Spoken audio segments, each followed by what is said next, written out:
भगवान की स्मृति जैसे ही आई और जब पुकारा तो भागवत में सुखदेव जी महाराज कहते हैं कि राजन नाम पूरा हो भी नहीं पाया, नारायण न अक्षर तो जब हुआ तब तक तो परमात्मा में पहुंच गए और अपने चक्र सुदर्शन के प्रहार से गजेंद्र को ग्राह से मुक्त किया है।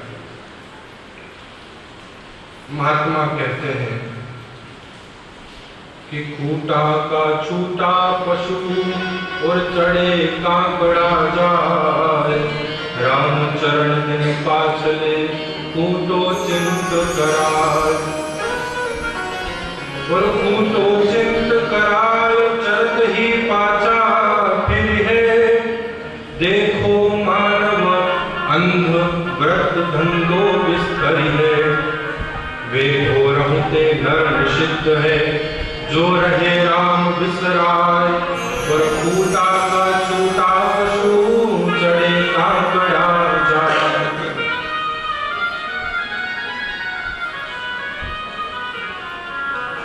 यह गजेंद्र और कोई नहीं, यह जीवात्मा ही है जो सारे दिन इधर उधर भटकता रहता है और यह सारा संसार सागर यही वह क्षीर सागर के समान है, यह वही सरोवर है और उसके मध्य यह स्थित रहने वाले सत्वरजतम नामक यह त्रिकूट पर्वत, यह जीवात्मा वही मनोमस्त हाथी के समान और यह ग्राह जो है यह मगन और कुछ नहीं, यह वृद्धावस्था है, यह जरा है। और जब वृद्धावस्था आती है साहब तो कहते हैं ना बुढ़ापा बेरी है, बुढ़ापा बेरी है। तो वह स्थिति जहां युवा काल में युवावस्था में बहुत पराक्रम होता है, बहुत बल होता है, नसों के अंदर खून मानो 120 की रफ्तार से दौड़ रहा ऐसा लगता है, किसी ने कुछ कहा नहीं, किसी ने कुछ बोला नहीं कि तुरंत हावी होने को आतुर रहते हैं कि सामने वाले ने दो बात कही तो कैसे कह दी, उसने मुझे सुनाई तो कैसे सुना दी, मैं तो कम पड़। हाँ, हम गांधी जी की तरह आदर्शवादी तो है नहीं कि साहब एक गाल पर चांटा रखे तो दूसरा गाल आगे करे, वो एक करके काम करते तो चार जुड़े उससे। युवावस्था में जो मद रहता है, जो नशा रहता है, उस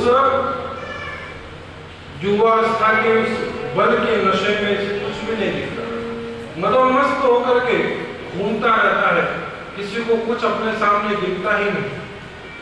लेकिन जब यह ग्राह रूपी वृद्धावस्था या जरा करके जिस दिन पैर पकड़ती है साहब, सबसे पहले आक्रमण भी पैरों पर ही होता है, घुटने ही सबसे पहले घूमना शुरू होते हैं कि नहीं ना। 40 के बाद में सबकी शिकायत यही है कि महाराज घोड़ा घड़ा दुखा, महाराज घोड़ा घड़ा दुखे। सबसे पहले क्या पकड़ती है जरा, वृद्धावस्था आकर के सबसे पहले व्यक्ति के पैरों पर, उसकी नींव पर, उसके स्तंभ पर आकर के आक्रमण करती है कि सबसे पहले इसके पैर कमजोर किए जाए। यह संकेत है, यह संकेत है वृद्धावस्था का कि हाँ साहब बुलावा आ गया है, तैयारी कर लो। खूब प्रयास किए जाते हैं, ऑपरेशन कर लो साहब, अरे मुंबई में बड़ा बढ़िया जोरदार डॉक्टर है, विहाव कर देगा बिल्कुल घोड़ा की जात, कर लो सर, वहां भी जाकर के ऑपरेशन करवा लो। क्या हुआ, जो थे वो भी उनसे भी हाथ धो बैठे, उससे भी ज्यादा और हालत नहीं बीती हो गई। कितना ही प्रयास किया घर वालों ने, परिवार वालों ने इसे छुड़ाने का, इसे वृद्धावस्था से बचाने का, लेकिन सबकी शक्तियां आखिर में जाकर के जवाब दे जाती है और कोई भी जब बचाने में समर्थ नहीं हो पाता और जब देख लेता है कि बस अब तो मृत्यु को ही गले लगाना पड़ेगा, ऐसी स्थिति में कहीं कोई भगवत कृपा से, कोई पूर्व जन्म के संस्कारों से, कोई पुण्याई से उसका नाम याद आ जाए तो वह परमात्मा के नाम का स्मरण करने के प्रभाव से भगवान दया कर देते हैं, करुणा कर देते हैं और आकर के इसके त्रास, इसके संताप का शमन करते हैं। तो भव बंधन काटा चहे तो भजिए केवल राम। महात्माओं ने कहा कि यदि समस्त प्रकार के दुखों से मुक्त होना है, ये संसार दुखालयम अशाश्वतम कहकर के महात्माओं ने कहा है, तो दुख आए और उसके बाद सुमिरन करें, इससे अच्छा है सुख में ही सुमिरन कर लिया जाए। सुख की अवस्था में ही परमात्मा का नाम याद कर लिया जाए और निरंतर बारंबार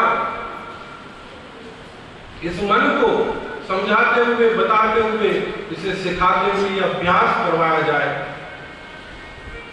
जैसा संतों ने, महात्माओं ने कहा है कि यदि परमात्मा के नाम का स्मरण सुख में कर लिया गया तो दुख, ग्लानि, विषाद, चिंता ये सब पहले ही दूर रहे। लक्ष्मण रेखा का प्रयोग क्यों किया जाता है? घर में लक्ष्मण रेखा का वो चौक आती थी, क्यों लगाते था? ताकि चींटियों का, कॉकरोच का इत्यादि जो अपने खाने पीने की खाद्य सामग्रियों को खराब करने वाले जो कृमि है, जो कीट हैं, वो आकर के वस्तु को बिगाड़ दें। चींटियां हो जाए, वस्तु खराब हो जाए, सब सामान में चींटियां घुस जाए, कीड़े पड़ जाए, उसके बाद लक्ष्मण रेखा लगाने का कोई फायदा है? तो पहले से ही तैयारी कर लो कि साहब लक्ष्मण रेखा खींच दी जाए या भगवान के नाम की, प्रभु नाम की, यह दुख, यह चिंता, यह विषाद, यह ग्लानि, यह अवसाद, यह मन का बेचैनीपन, यह आए उससे पहले ही तैयारी करके तत्पर तैयार खड़े रहो के साथ लक्ष्मण रेखा खींच रखी है, इससे अंदर आने के लिए एंट्री नहीं है, प्रवेश निषेध। तो संतों ने इसलिए इस मन को बार बार समझाते हुए कहा है कि सुमिरन क्यों नहीं करे, करे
संसार में यदि कुछ सार है तो वह केवल एकमात्र प्रभु नाम स्मरण ही है। कहा कि राम को गाय ले, राम को ध्याय ले, राम निरंजन लाय लगो रे, राम मनाय ले, राम रिझाय ले, राम बिना देव को न सवरे, राम को पूछ ले, राम को पूछ ले, राम बिना सब और सगोरे, राम चरण के राम सदा सिर, राम ही राम संभाल जगोरे। श्री महाराज ने बड़ी सुंदर बात अपने पंच ग्रंथ में नाम प्रताप ग्रंथ के अंदर कही कि फल में पड़ा पशु की ध्यावे और नर ग्रह बंधु सुधि नहीं पावे। वह गजेंद्र तो मुक्त हो गया और भक्त के चरण पकड़ने से वो ग्राह भी मुक्त हो गया, लेकिन आपकी और हमारी स्थिति आज भी उसी भवबंधन में बंधे रहने वाले मनुष्य की तरह ही है। हमारी स्थिति आज भी वही की वही है। जैसे वह कथानक एक प्रसंग दृष्टांत मिलता है कि एक अंधा व्यक्ति नगर में एक बगीचा, एक उद्यान खुला देखने के लिए प्रदर्शनी के तौर पर भांति भांति के विभिन्न प्रकार के वृक्षों से जो फल फूल से लदे हुए विभिन्न प्रकार की प्रजातियों के पक्षी जहां कलरव कर रहे हैं, जहां चहक रहे हैं, और देश देशांतर से लाए गए कई प्रकार की अजीब देखने योग्य वस्तुओं का मेला जहां उस बगीचे में लगा हुआ है। पूरे नगर के लोग देखने जा रहे हैं, सब पूरा है हुजूम, और उस अंधे को भी घर पर छोड़ करके उसके घर वाले जाने लगे तो अंधे ने कहा भैया मुझे भी लेते चलो, मैं भी बगीचा देख लूंगा। घर वालों ने कहा तुम तो वैसे अंधे हो, तुम क्या बगीचा देखो, और तुम्हारे बगीचा देखने का लाभ भी क्या है। तो उसे घर छोड़ करके चल दिए। अंधे से रहा नहीं गया, धीरे धीरे लकड़ी का सहारा लेकर के लोगों से पूछता पूछता बगीचे तक पहुंचा। किसी भले मानस ने बगीचे का रास्ता दिखा करके दरवाजे में प्रवेश दिला दिया कि लो बाबा ये बगीचे का द्वार है, इसमें अंदर चले जाओ, खूब सारी जो है देखने की वस्तु है, खूब मेला पड़ रहा है, खूब आनंद लुट रहा है, खूब मौज मस्ती की जा रही है। अब साहब अंधा अंदर गया, घूमा फिरा, फल फूल इत्यादि तोड़ करके खाए, और जब सायंकाल होने को आया, बगीचा बंद होने का समय हुआ, कर्मचारी ने आकर के आवाज लगाई कि जो भी बगीचा देखने के लिए आए हुए हैं, संध्या काल हो चुका है, बगीचा बंद होने वाला है, सभी अपने अपने गंतव्य को, अपने अपने घर को प्रस्थान करो। आवाज अंधे ने भी सुनी, परेशान हुआ, आवाज लगाई दूसरों को बुलाने के लिए, सहायता के लिए कि भैया कोई हो तो आकर के मुझे भी जो है दरवाजे से बाहर निकाल दो, मैं अपने घर चला जाऊंगा। लेकिन किसी को ध्यान रहा नहीं, कोई घर का साथ में था भी नहीं जो इसे ले जाकर के अपने घर तक पहुंचा दे। सब लोग अपने अपने ध्यान में, अपने अपनी बातों में मशगूल थे, लोग अपने अपने घर चले गए, ये अकेला अंधा उस बगीचे में रह गया और अब रोने लगा, पुकारने लगा, रे भैया कोई है तो मुझे भी इस बगीचे से बाहर कर दो। इतने में ही कर्मचारी जो वहां पर कार्य करने वाला था, काम करने वाला, देख रेख करने वाला था, वो आया, उसने देखा कि अरे कोई अंधे बाबा जो है भटक रहे हैं, परेशान हो रहे। दया लगी, आकर के उन्हें कहा बाबा आपको घर जाना है, आप निकले नहीं अभी तक। उस व्यक्ति ने कहा भैया मैं तो अंधा हूं, मुझे दिखाई नहीं देता, तुम्हारी बड़ी कृपा होगी अगर मुझे इस बगीचे से बाहर निकलने का रास्ते तक तुम मुझे पहुंचा दो। कर्मचारी ने कहा बाबा मुझे भी इतना समय नहीं है, लेकिन मैं हाँ आपकी इतनी मदद जरूर कर सकता हूँ कि ये जो दीवार है, इस दीवार के सहारे से सहारे आपको आपका स्पर्श करते हुए चलते जाना है, चलते जाना है, दीवार पकड़ लो और चलते चलते थोड़े ही कदम दूर चलने के बाद दरवाजा आएगा और आप उस दरवाजे से बाहर चले जाए। कर्मचारी दीवार का सहारा दिला करके उस अंधे को अपने काम में लग गया। और यह अंधा उस दीवार के सहारे चलता चलता चलता चलता धीरे धीरे आगे बढ़ता हुआ चलने लगा। थोड़ी देर बाद इसके मस्तक में, इसके सिर में खुजली होने लगी। तो वह एक हाथ दीवार का सहारा लेकर के एक हाथ से खुजाने लगा। थोड़ी देर बीतने के बाद खुजली ज्यादा बढ़ी तो यह दोनों हाथों से खुजाने लगा। दोनों हाथों से खुजाते खुजाते खुजाते खुजाते आगे चलते चलते चलते चलते थोड़ी देर बाद खुजली उठ गई। फिर वापस दीवार का सहारा लेकर के फिर चलने लगा। अब वह चलते चलते चलते चलते, बहुत बड़ा बगीचा था, बहुत बड़ा उद्यान था। आखिर में जब रास्ता नहीं मिला, दरवाजा नहीं आया, तो फिर हाथ सिर पर धर करके रोने लगा, वहीं बैठ करके विलाप करने लगा। और वह कर्मचारी ने जब किसी के रोने की आवाज सुनी, आकर के देखा तो वही अंधा जिसे दीवार का सहारा दिलाया था, उसने पूछा, अरे बाबा आप अभी तक बाहर नहीं निकले, अभी तक आपको रास्ता नहीं मिला। वह अंधा कहने लगा, भैया रास्ता कहाँ मिले, दीवार ही इतनी लंबी है, खत्म होने का नाम ही नहीं ले रही, अभी तक दरवाजा आया ही नहीं। कर्मचारी ने देखा दरवाजा तो 10 कदम पीछे छोड़ करके आया है, इन्हें दरवाजा मिला कैसे नहीं, इन्हें दरवाजा मिला कैसे नहीं। उसने कहा, बाबा आप थोड़ा पीछे चलो, ये दीवार का सहारा हो, पीछे चलते हुए आ जाओ, मैं थोड़ा और काम शेष निपटा करके आता हूँ, लेकिन आपको दरवाजा मिल जाएगा। और साहब वो फिर वापस चलने लगा। फिर थोड़ी देर हुई, फिर उसे खुजली चली, फिर सिर खुजाते हुए चलता रहा आगे। खुजली ज्यादा बढ़ी तो दोनों हाथों से खुजाते हुए आगे चलता रहा। दरवाजा फिर पीछे छूट गया, फिर आगे निकल गया। फिर थोड़ी देर बाद कर्मचारी घूमता हुआ आया, देखा कि ये हो क्या रहा है, यह आदमी अभी भी यहीं दरवाजे से बाहर चला जाना चाहिए था, अभी तक इसी बगीचे में बना हुआ है, क्या कारण है। उसने तब दृश्य देखा, वो घूमता घूमता घूमता घूमता जैसे ही दरवाजे के समीप आने वाला होता है और उसके सिर में खुजली होने लगती। अब वो एक हाथ से खुजाता हुआ दूसरे हाथ से दीवार का सहारा लेते हुए धीरे धीरे आगे बढ़ता है। खुजली तेज होती है तो दोनों हाथों से खुजाता है, वह चलता रहता है और उस खुजली के दौर में ही वह दरवाजा पीछे छूट जाता है और ये चलता चलता आगे बढ़ जाता है। स्थिति ऐसी हुई कि साहब दरवाजा मिले उसको कभी, अगर वो रुक करके खुजा ले और वापस अपनी खास खुजाने के बाद उपरांत फिर दीवार का सहारा लेकर के चले तो उसे दरवाजा मिल सकता है। लेकिन स्थिति बार बार वही दोहराई जा रही है कि वह रुकता नहीं है और खुजली होती है, खुजाता है, चलता जाता है, खुजाता है, चलता जाता है और दरवाजा पीछे छूट जाता है। बड़ी दयनीय स्थिति हो गई, परेशान हो गया, हताश हो गया, जोर जोर से रोने लगा। कर्मचारी को दया लगी कि अपना काम ठीक है, बाद में देखा जाएगा, कर लेंगे, लेकिन पहले इस भले मानस को दरवाजे से बाहर निकाल करके इसे अपने घर तक भेजा।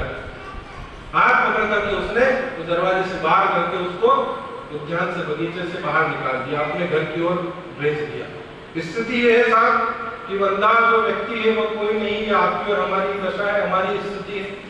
भगवान ने यह संसार रूपी एक उद्यान लगाया है, बगीचा जिसमें खाने पीने की, तरह तरह देखने की बड़ी भारी वस्तुओं का मेला है। पूरे संसार के अंदर मृत्यु लोग के इस बगीचे में भगवान ने तैयार किया। जीवात्मा आया, भगवान ने भेजा और अब वापस जाने के लिए घूमते घूमते भटक करके जब इसके प्रयाण का समय होता है, जाने का समय होता है, बगीचा बंद होने का समय आता है, तो यह दरवाजा तलाश करने के लिए किसी को पुकारता है, कोई संत, कोई महात्मा, कोई सज्जन आकर के इसे वह सहारा देकर के दीवार का, कि भैया ये दीवार का सहारा ले ले और इस दीवार के सहारे से तू दरवाजा आएगा, उस मुक्ति के द्वार को पाकर के बाहर हो जाएगा, वापस अपने गंतव्य तक, अपनी आई हुई स्थान तक, आई हुई जगह तक पहुंच जाएगा। भगवान के नाम स्मरण रूपी दीवार का सहारा देकर के वो सज्जन, वो महापुरुष, कोई संत, कोई महात्मा वो पकड़वा करके चले जाते हैं। लेकिन जहां मुक्ति का द्वार आता है, जहां पार करने का समय आता है, वहां फिर ये संसार के संबंध, रिश्ते नाते, या संसार की कुछ न कुछ भावनाएं, चित्तवृत्तियां कहीं न कहीं जाकर के डोल पड़ती है, कहीं न कहीं जाकर के हमारा मन भटक जाता है। और इस संसार की विषय वासनाओं रूपी खुजली में व्यक्ति खुजाता खुजाता खुजाता खुजाता फिर उस दरवाजे को छोड़ करके आगे बढ़ जाता है। अब जब थक हार करके परेशान हो जाता है सारी विषय वासनाओं से, संसार की चित्तवृत्तियों से, संसार के व्यवहार से, रिश्तेदारों से, परिवार से, पुत्र पुत्र इत्यादि से जब परेशान हो जाता है, थक जाता है, रोने लगता है कि बस अब मैं हार गया, मुझे बाहर निकालो, अब मैं परेशान हो चुका हूँ, ऐसी स्थिति में कोई सदगुरु आकर के हाथ पकड़ करके फिर बाहर निकालते कि ले चल मैं तुझे मुक्त करवाता हूं। तो महात्माओं ने कहा है कि फन में पड़ा पशु भी ध्यावे, वह एक पशु होकर के भी, हाथी होकर के भी अपने पूर्वजन्म की स्मृतियों को वापस दोहराते हुए भगवान का नाम लेकर के मुक्त हो गया। लेकिन नर ग्रह बंधु शुद्ध नहीं पावे। यह इंसान घर में ऐसा बना हुआ है कि कितना ही समझाया जाए, कितना ही सिखाया जाए, कितना ही पढ़ाया जाए, लेकिन फिर भी नहीं कहते नहीं कि साहब कुत्ते की पूंछ को 12 साल तक भी अगर पाइप के जमीन में गाड़ करके रखो, वापस निकालो तो पाइप से निकालने के बाद वापस वो टेढ़ी की टेढ़ी, सीधी नहीं होगी। वैसी स्थिति जीव के स्वभाव की। कितना ही प्रयास किया जाए, कितने ही समझाया जाए, कितना ही जगाने की कोशिश किया जाए, लेकिन ये तो पता नहीं ऐसी नींद में कुंभकर्ण बनकर के सोया हुआ है कि हिला हिला करके जगाने पर भी नहीं चेत पाता। कितना ही जगह स्वभाव ऐसा बना हुआ है कि थोड़ी सी आदत, थोड़ी सी निद्रा, थोड़ी सी आराम करके फिर वापस हो जाए। तो क्या कहा कि गुरु ने जगाया और फिर सो गया,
जीवात्मा का जन्म जन्मांतर से पड़ा हुआ है, उसी स्वभाव को मिटाने के लिए कोई संत सत्पुरुष महात्मा कृपा करके और उसे मुक्त होने के लिए यह राम नाम रूपी एक आश्रय का अवलंब प्रदान कर देते हैं, ताकि जो कष्ट है, जो विषाद है, जो चिंताएं हैं, जो ग्लानि है, जो संशय है और मन के विकार हैं, उन सब विकारों से मुक्त होकर वह जो शुद्ध बुद्ध नित्य निरंजन निर्विकार स्वरूप परमात्मा है, वह अपने स्वरूप का बोध करके उस परमात्मा तक पहुंच पाए। ऐसे यह गजेंद्र और ग्राह के प्रसंग के माध्यम से सुखदेव जी महाराज ने जीव के स्वभाव का वर्णन किया है कि राजन, वह पशु होकर के भी भगवत नाम स्मरण करके और भगवान के भक्त के चरण पकड़ करके एक ने नाम लिया और एक ने नाम लेने वाले का पैर पकड़ा। तो आवश्यकता नहीं है, जरूरी नहीं है कि आप स्मरण करें। जो स्मरण कर रहा है, जो नाम ले रहा है, उसके प्रति हमारे मन के भाव, उसके प्रति हमारे मन में श्रद्धा, आस्था, निष्ठा भी यदि है, उसके प्रति सेवा की भावना यदि हमारे जीवन में है, तो परमात्मा ने पहले हाथी का उद्धार नहीं किया, पहले हाथी का पैर पकड़ने वाले मगर का उद्धार किया।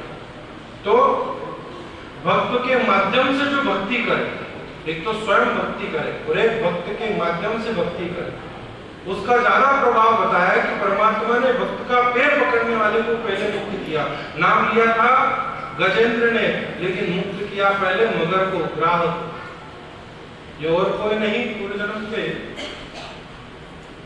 यह गजेंद्र इंद्रद्युम्न नाम का एक राजा था और यह ग्राह मगर जो है, यह हुबु नाम का एक गंधर्व था। इंद्रद्युम्न नाम के राजा ने भगवत आराधना करते हुए भगवान शिव की उपासना में लीन था, बैठा हुआ था, भगवान शिव का पूजन कर रहा था। और उसी समय नारद जी का आगमन हुआ। नारद जी को देख करके मन में अभिमान आ गया कि मैं उठ करके प्रणाम क्यों करूं, मैं तो अभी भगवान की पूजा कर रहा हूं, मैं भगवान की पूजा कर रहा हूं, तो पूजा को छोड़ करके मैं ही महाराज का, महात्मा का सम्मान आदर, इन्हें प्रणाम क्यों करूं, और भगवान की पूजा में बैठा रहा। नारद जी तो संत ठहरे, कुछ कहा नहीं, लेकिन भगवान को यह भक्त अपराध सहन नहीं हुआ और भगवान ने प्रकट होकर के इंद्रद्युम्न को श्राप दे दिया। कह रहे मूर्ख, करे मूढ़, हाथी की तरह मदोन्मस्त होकर के बैठा हुआ है, संत तेरे द्वार पर चल करके आए, स्वयं तीर्थ रूप, साधुनाम दर्शनम पुण्यम तीर्थ भूतान साधो, काले न फलती तीर्थ सद्य साधु समागम। संतों के दर्शनों का इतना बड़ा प्रभाव शास्त्रों में, नीतिकारों ने बताया है कि यह उस तीर्थ से भी बढ़कर के श्रेष्ठ है। मुद मंगलमय संत समाजू और जो जग जंगम तीर्थ राजू। गोस्वामी जी ने तो अपनी मानस के अंदर तीर्थराज प्रयाग से तुलना करी है संतों की। और ऐसे महात्मा घर चल करके आए, सतगुरु स्वयं द्वार पर आए हो, जो गोविंद तक ले जाने वाले, जो परमात्मा तक पहुंचाने वाले हैं, उन्हीं का अपमान करने का जो है दुस्साहस कर रहा है। हाथी की तरह मस्त बैठा है, हाथी बन जाए। इंद्रद्युम्न को श्राप दे दिया। संत अपराध, भगवत भक्त अपराध हुआ, क्षमा प्रार्थना करी तो भगवान ने कहा कि मेरा तो श्राप जो है वह अटल है, अविचल है, उसे कोई टाल नहीं सकता, लेकिन हाँ, अगर गुरु जी से जाकर के निवेदन करो, हरि रुष्टे पुरस्कृता, यदि परमात्मा नाराज हो जाए तो गुरु जी मनाने का सामर्थ्य रखते हैं, लेकिन गुरु यदि रूठ जाए तो फिर तो तीन लोक में कहीं ठोर नहीं। हरि रूठे गुरु ठोर है, गुरु रूठे नहीं ठोर। तो भगवान ने कहा कि जाओ गुरु जी से जाकर के क्षमा प्रार्थना करो, उन्हीं से इसका उपाय पूछो। नारद जी के चरणों में गिर करके नारद जी से प्रार्थना करी। नारद जी ने कहा कि ठीक है, यदि कोई भक्त आकर के तुम्हारे पैर पकड़ेगा तो तुम्हारा उद्धार हो जाएगा। पूर्व जन्म की स्मृतियों के परिणाम स्वरूप तुम अगले जन्म में भी भगवत नाम स्मरण करोगे और स्मरण के फल स्वरूप परमात्मा स्वयं हरि रूप में अवतार लेकर के तुम्हारा उद्धार करेंगे। और यह मगर, यह हुहु नाम का गंधर्व था, एक समय अपनी पत्नियों के साथ में जल विहार जल क्रीड़ा कर रहा था। देवल ऋषि वहां पर स्नान करने के लिए आए और उसी सरोवर में स्नान करने के लिए जल में प्रवेश किया तो महात्मा को अपने रंग में भंग पड़ने डालने वाला जान करके इन्हें डराने का प्रयास किया और जल में गोता लगा करके महात्मा के पैर पकड़े। मन में विचार किया कि महात्मा डर जाएंगे, सोचेंगे कोई मगर कोई जो है जली हिंसक जीव ने आकर के पैर पकड़ लिया है तो छूट करके जो है भाग जाएंगे, यहाँ से चले जाएंगे। लेकिन साहब जो त्रिकालज्ञ हो, जो सर्वज्ञ हो, सब कुछ जानने वाले हो, ऐसे त्रिकालदर्शी महात्मा देवल अपमान हुआ और इसने जाकर के डराने के लिए पैर पकड़े। देवल ऋषि ने कहा, मूर्ख, भगवान ने इतना अच्छा गंधर्व का शरीर दिया, मनुष्यों से श्रेष्ठ शरीर है, देवताओं से निम्न कोटि है, इतना अच्छा सुंदर रूप दिया, इतना अच्छा सुंदर शरीर दिया, इतना अच्छा सुंदर पद दिया और करनी इतनी नीची, ऊंचे कुल का जन्मिया और करनी ऊंच न हो तो सुवर्ण कलश सुरा भरा साधु निंदे सोए। तो फिर तो सोने के पात्र में हलाहल कालकूट विष भरा हुआ है, ऐसा समझना चाहिए। करनी अगर ऊंची नहीं है, यदि हमारे कर्म इतने उत्कर्ष को लिए हुए नहीं है तो चाहे कुल खानदान कितना ही ऊंचा और गरिमामय क्यों ना हो, वह बेकार है। महात्मा देवल ऋषि ने कहा, मूर्ख, संत को डराने का दुस्साहस कर रहा है और गंधर्व होकर के ऐसे जली जीव जंतु का तू नाटक कर रहा, अभिनय कर रहा है, जा मगर बन जा। अब तो साहब पश्चाताप हुआ, गलती का बोध हुआ, अपराध बोध होकर के प्रायश्चित स्वरूप चरणों में आकर के गिर करके क्षमा प्रार्थना करी। प्रभु आप उद्धार का कोई उपाय बताए। देवल ऋषि ने कहा, जब किसी भक्त के पैर पकड़ेगा तो तेरा भी उद्धार परमात्मा इसके साथ साथ इससे पहले तेरा उद्धार करेगा। तो उस श्राप को भी वरदान स्वरूप में आज यह सिद्ध हुआ है कि इन दोनों को पशु होने के बावजूद भी भगवान ने हरि रूप में अवतार लेकर के दर्शन देकर के इन दोनों का उद्धार किया है और दोनों वापस स्तुति करते हुए भगवान का प्रणयन करते हुए वहां से वापस अपने अपने धाम के अधिकारी हुए। तो ऐसा कहा जाता है कि जिन्हें संसार से मुक्त होने की, अपनी बाधाओं का निवारण करने की इच्छा हो, उन्हें गजेंद्र मोक्ष का पाठ करना चाहिए। उससे परमात्मा के चरणों में प्रेम बढ़ता है, भगवान के प्रति प्रीति स्थिर होती है। जिस प्रकार से अंतिम समय में गजेंद्र ने परमात्मा का स्मरण किया, उसी प्रकार से हमारी मति भी, हमारी बुद्धि भी भगवान के चरणों में सुस्थिर हो जाए।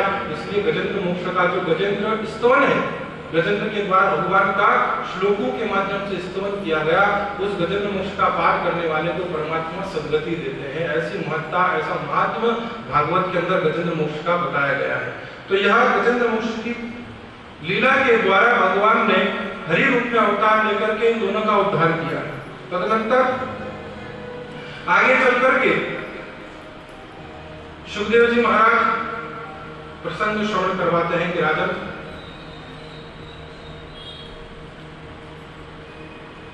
बलि के द्वारा अपने बुद्धि से, अपने पराक्रम से, अपने बल से जब देवताओं पर विजय श्री प्राप्त कर ली गई तो देवता इधर उधर जो है भ्रमण करने लगे, दर बदर भटकने लगे, फिरने लगे,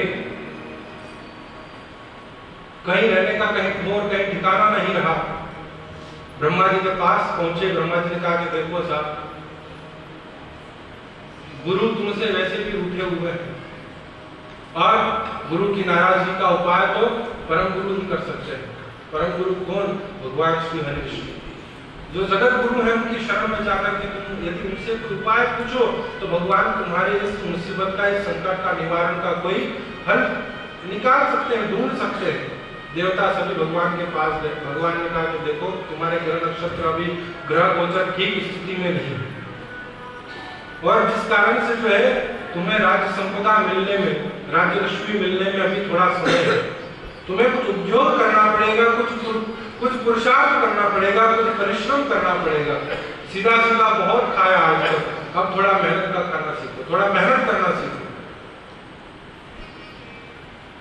तो प्रभु हम क्या उद्योग करें, हम क्या मेहनत करें? भगवान ने कहा जाओ, जाकर के समुद्र का मंथन करो, और समुद्र मंथन से जो 14 रत्नों प्राप्त हो, समुद्र के पास 14 रत्न है, उन 14 रत्नों के साथ साथ अमृत भी उसके पास है। अमृत को प्राप्त करके जो है तुम सभी अमर बन जाओगे और फिर देवताओं का जो है दानवों पर पूर्ण अधिकार हो जाएगा, विजय हो जाएगी। वहां था, लेकिन भगवान हमारे अकेले का बस का तो लोग नहीं है समुद्र को मंथना। भगवान ने कहा अरे तो फिर क्या हो गया, क्या बात है, क्या उसमें कोई चिंता वाली कोई बात नहीं। अपने तो जाकर के उनसे तुम्हारे सौतेले भाइयों से मदद मांगो। अरे भगवान कैसी बात कर रहे हो आप, हमारे में राक्षसों का 36 का आंकड़ा जिंदगी में कभी नहीं बने। सूरज अगर पश्चिम दिशा से उठने लग जाए तो जाकर के कभी संभव हो सकता है कि हमारा और उनका मेल हो। आप राक्षसों से समझौता करने की और उनकी सहायता लेने की बात कर रहे हो, भला ऐसा कैसे हो सकता है। भगवान ने कहा कि देखो भैया, बात ऐसी है कि अगर अपना कार्य बनता हो, अपना काम होता हो, तो गधे को बाप बनाने में भी कोई गुरेज नहीं करना चाहिए। हाँ भाई, अपना काम निकल रहा है, अपना मंतव्य पूरा हो रहा है, अमृत की प्राप्ति यदि होती हो और उस उद्योग में, उस परिश्रम में यदि राक्षसों का सहयोग लेना पड़े तो कोई हानि नहीं है। 1 और 1 2 होते हैं, लेकिन 1 और 1 11 होते हैं। अभी तुम 1 और 1 की स्थिति में हो, 1 ऊपर और 1 नीचे, तो इस अंक को बराबर कर दो, ऊपर नीचे मत रहो, आमने सामने हो जाओ। 1 और 1 11 की ताकत जब मिल करके तुम दोनों अगर उद्योग करोगे, तुम दोनों मेहनत करोगे, तो उसमें इतना ज्यादा जो है कठिनता नहीं होगी, उतनी ज्यादा कठिनाई नहीं होगी। वाह, चाकर ने ठाकर कीजिए और डोकरी ने कीजिए माई, और डाकर ने मासी के गाँव कह लागे भाई। हाँ, अपना काम बनता है तो फिर क्या लेना देना है तो कौन कैसा है कैसा नहीं, किसका स्वभाव कैसा, वो राक्षस तो है, लेकिन तुम तो अपना काम निकालने के लिए उनसे मित्रता कर सकते हो कुछ समय के लिए। क्या उनकी हाजिर हाँ में हाँ मिलाते रहोगे, वो जैसा कहे वैसा करते रहो। वो कथा आती है ना सबके, जाट कहे सुन जाट नहीं हणी गांव में रेणो, और ऊंट बिलाई ले गए तो हाजी हाजी केड़ो। हाँ, तो भगवान ने कहा कि देखो अपने तो कि हाँ सर यस सर करके ना अपना काम निकलवा।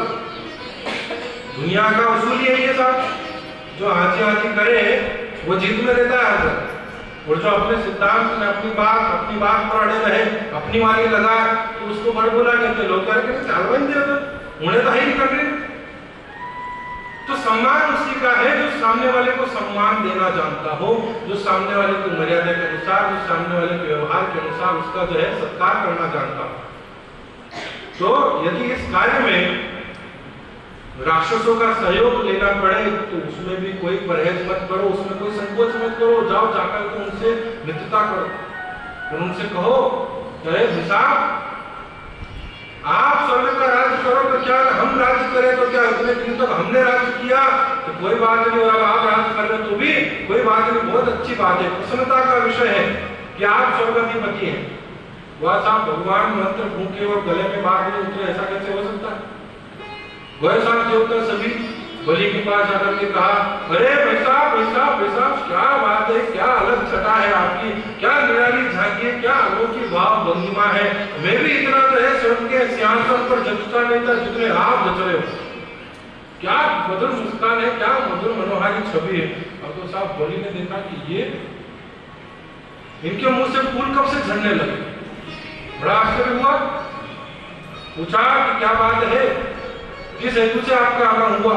सब बात बता दी कि देखो 14 रत्नों के साथ साथ अमृत जो है वो समुद्र के पास है, और अमृत माने की अमरता। ये बार बार देवासुर संग्राम में न जाने कितने देवता, न जाने कितने असुर हमारे मारे जाते, दोनों के दोनों अमर जो है अमृत हो जाएंगे, अमृत पी करके अमर हो जाएंगे। तो यह मरने मिटने का खेल खत्म। और आप स्वर्ग का राज करो तो क्या ना, हम स्वर्ग का राज करें तो क्या, 6 महीने आप राज कर लेना, 6 महीने हम राज कर लेंगे। अब बेचारे भले भाले असुर बातों में आ गए, जालसाजी में इंद्र की, और हाँ कर दी तो हाँ बात तो सही है साहब, चलो करो साहब, समुद्र मंथन करो। अब समुद्र मंथन करे का इतना बड़ा समुद्र को मथे कैसे। फिर भगवान के पास पहुंचे, एक ही सहारे इनके सबके, चाहे वो असुर हो चाहे देवता हो, एक ही रखवाला, एक ही आसरा इनका सबका। पहुंच गए भगवान के पास। भगवान समुद्र मंथन का तो उपाय बता दिया, लेकिन उपाय के साथ साथ हमें साधन भी तो उपलब्ध करवाओ। मथे काय से? भगवान ने कहा मंदराचल पर्वत को तो मछली बनाओ और वासुकी नाग को बोलो कि वो रस्सी बने, मछली बने, मछली के साथ साथ नेति बने उसकी। वासुकी नाग के पास पहुंचे। वासुकी नाग ने कहा मेरे को क्या मिलेगा? है बाबा जी का तंबूरा, मेरे को क्या मिलेगा? तुम दोनों अगर अमृत पी लोगे तो हम नागों को मिलेगा क्या? इंद्र ने कहा भाई तुमको भी अमृत पिला देंगे, तुमको भी अमृत पिला देंगे। उसने कहा हो ठीक है, फिर तो अमृत मिले तो फिर तो जो कुछ बनने के लिए तैयार। अब साहब वासुकी नाग को लाकर के जो है नेति बनाई, रस्सी बना करके मंदराचल पर्वत के चारों ओर लपेटा गया। अब मंदराचल पर्वत को मछली बनाए तो बनाए कैसे? उठाया कौन? फिर भगवान के पास गए। भगवान फिर मदद करो। भगवान ने कहा अच्छी अपनी ताकत मोल ली मैंने, इनको बता करके ये मेरे से की मुसीबत खड़ी कर दी है। नींद बेच के उजागरा मोल लिया। अब तो साहब बताया है तो करवाना ही पड़ेगा काम। भगवान पहुंचे गरुड़ जी को लेकर, अपने हाथों से मंदराचल पर्वत को उठा करके गरुड़ जी की पीठ पर रखा और लाकर के समुद्र में स्थापित किया। तो समुद्र में जैसे ही पहाड़ गया तो डूबने लगा। फिर देवता बोले अरे भगवान ये तो पहाड़ तो डूब रहा है, पर्वत तो समुद्र में जलमग्न हो रहा है। भगवान ने कहा शांति रखो। फिर भगवान कच्छप के रूप में अवतरित होकर के मंदराचल को अपनी पीठ पर धारण किया। बोलिए कच्छप भगवान। और उसका संतुलन ना बिगड़े इसलिए एक रूप में गरुड़ जी के ऊपर बैठ करके मंदराचल के ऊपर शिखर पर आप स्थित हैं।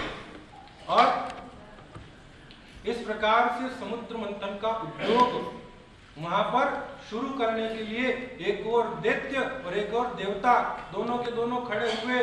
तो किसी ने फिर कानाफूसी करी और आगे पर देखो देवता घना होशियार, क्यों? तो देखो अपने को तो पूंछड़ी पकड़ा दी और इन्होंने जो है वासुकी नाग का मुंह वाला हिस्सा अपने पास रखा। मतलब यहाँ आकर के इन्होंने भेद रख दिया आपस के कि हम छोटे हैं और ये बड़े हैं।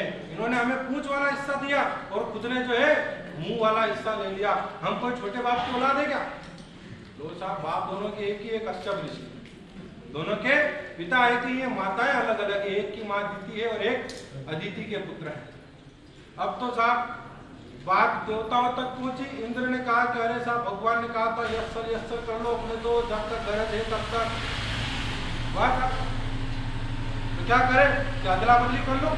अब पूंछ वाला हिस्सा देवताओं ने लिया और मुंह वाला हिस्सा जो है 100 फणों के मुंह वाला हिस्सा वासुकी का दैत्यों ने राक्षसों ने स्वीकार किया। अब लेकर के जैसे ही मंथन प्रारंभ हुआ और जैसे ही मंथन चला और मंथन के शुरू होते ही वासुकी नाग की जो जकड़न थी वो जैसे ही जकड़न मिटी और पूरी हड्डियां कड़कड़ाई तो उसकी जो श्वास थी वो निश्वास निकली और श्वास के निकलने से गरम गरम लपटों से जितने भी असुर थे सबके साथ काले पड़ गए, सब काले हो गए, काले कदू के रूप हो गए। अब इंद्र ने कहा देखो हाजी करने का कितना बड़ा फायदा होगा। ये मुंह अपने हाथ में लेता तो इनकी गरम गरम लपटों की श्वास जो थी वासुकी की ये सब अपने ऊपर पड़ती और सबके सब काले हो जाते। तो साहब अब उद्योग चला। उद्योग के द्वारा 14 रत्नों की प्राप्ति हुई, जिसमें कौस्तुभ मणि, कामधेनु गाय, उच्चेश्वर नाम का घोड़ा, ऐरावत नाम का हाथी, अप्सराएं निकली, वारुणी नाम की मदिरा निकली, शारू धनुष निकला, कौस्तुभ मणि निकली, चिंतामणि निकली। ऐसे अलग अलग 14 प्रकार के रत्नों का उद्गम समुद्र से माना गया। लेकिन सबसे पहले जो निकला वो था कालकूट हलाहल विष। सबसे पहले निकालने गए थे अमृत, लेकिन निकला जहर।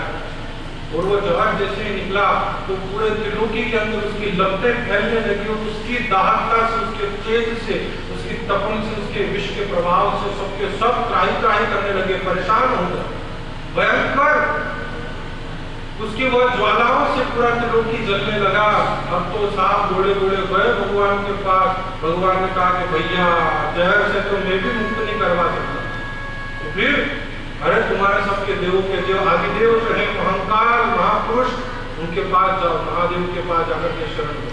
भगवान शिव के पास जाकर के सभी देवताओं ने अपने भाव रखते हुए भगवान शिव की स्तुति की है।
महर्षियों ने त्रिलोकी के कल्याण के लिए अवधरानी आशुतोष ने प्रसन्न होकर उस हलाहल कालकूट विष को भी पान करना स्वीकार किया है कि यदि सृष्टि के कल्याण के लिए मुझे जहर भी पीना पड़े तो वह भी मुझे मंजूर है। तो कालकूट विषपान से ही वह देवों के देव महादेव कहलाए और हृदय में जहां श्री विग्रह के रूप में श्री राघव जिनके हृदय में सदा सर्वदा विद्यमान विराजमान रहते हैं, ऊपर ब्रह्मलोक है और अंतःकरण में प्रभु का श्री विग्रह है, तो दोनों और उसे न ले जाकर के कंठ में ही गरल को स्थान दिया, इसलिए भगवान नीलकंठ कहलाए। बोलिए नीलकंठ भगवान की जय। अमृत की प्राप्ति के साथ ही आपस में द्वंद्व छिड़ गया और ये देख के आपस में टकराने लगे, एक दूसरे से अमृत कलश छीन करके भागने लगे, तोड़ने लगे। देवता टुकुर टुकुर देखते भगवान से जाकर के कहा, भगवान देखो तो अमृत तो दोनों ने मिलकर के निकाला, तो अकेले लेकर के भग गए, हम तो खाली आ वहीं के वहीं। भगवान ने कहा चिंता मत करो, अमृत जरूर इनके पास है लेकिन ये उसे पी नहीं सकते, किसी में इतनी बुद्धि नहीं है।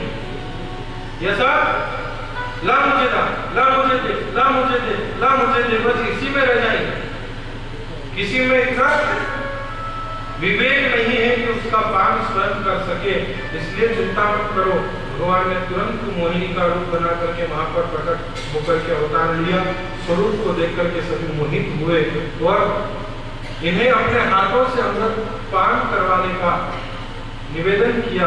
भगवान ने अमृत कलश लेकर के दो रूप बनाए, एक से अमृत पिलाया और एक से वारुणी नाम की मदिरा का पान करवाया। दो पंक्तियां बनाई गई, देवताओं की अलग, दैत्यों की अलग, अपनी अपनी जाति के अनुसार बिठाया गया। उसमें एक राक्षस राहु चंद्रमा और सूर्य के बीच में जाकर के बैठ गया। उसे लगा कि शायद दाल में कुछ न कुछ काला है और इनके बीच में जाकर के बैठ गया। जब भगवान मोहिनी दोनों पंक्तियों को अमृत, एक पंक्ति को अमृत, एक पंक्ति को सुरापान करवाने लगे और पुरस्कारी करते हुए जैसे अमृत को ले जाकर के राहु को परोसा, इसने आओ देखा न था झट दिया और पी गया।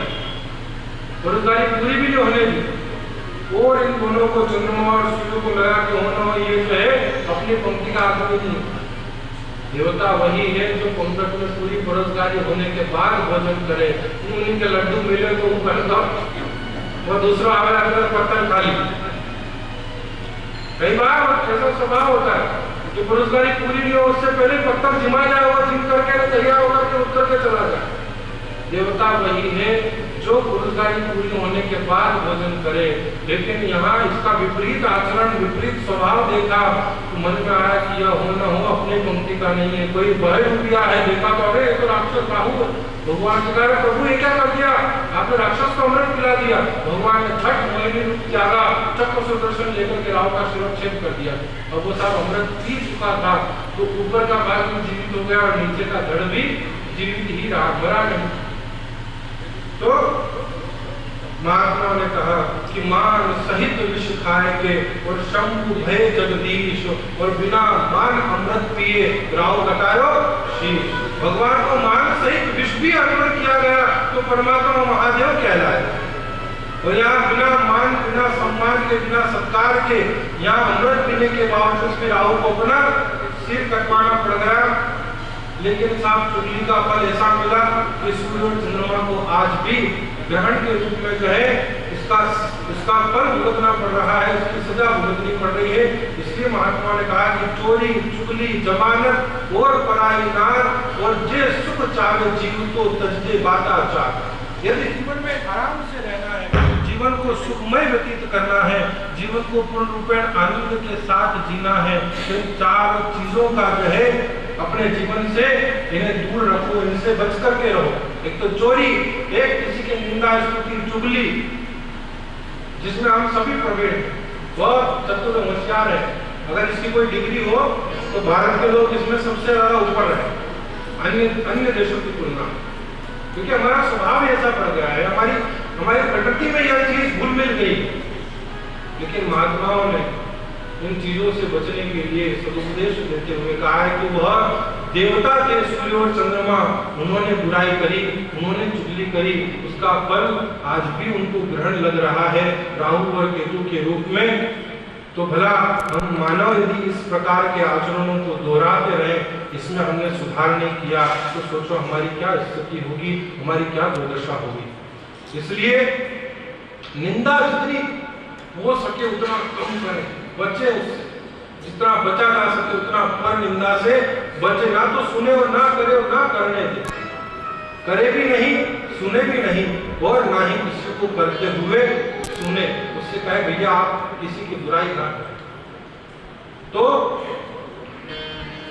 अमृत पिलाने के उपरांत जब देवता अमर हो गए, देवासुर संग्राम छिड़ा, घमासान युद्ध हुआ, लेकिन शुक्राचार्य जी के द्वारा संजीवनी विद्या के द्वारा वापस इस असुरों को पुनर्जीवित कर दिया गया।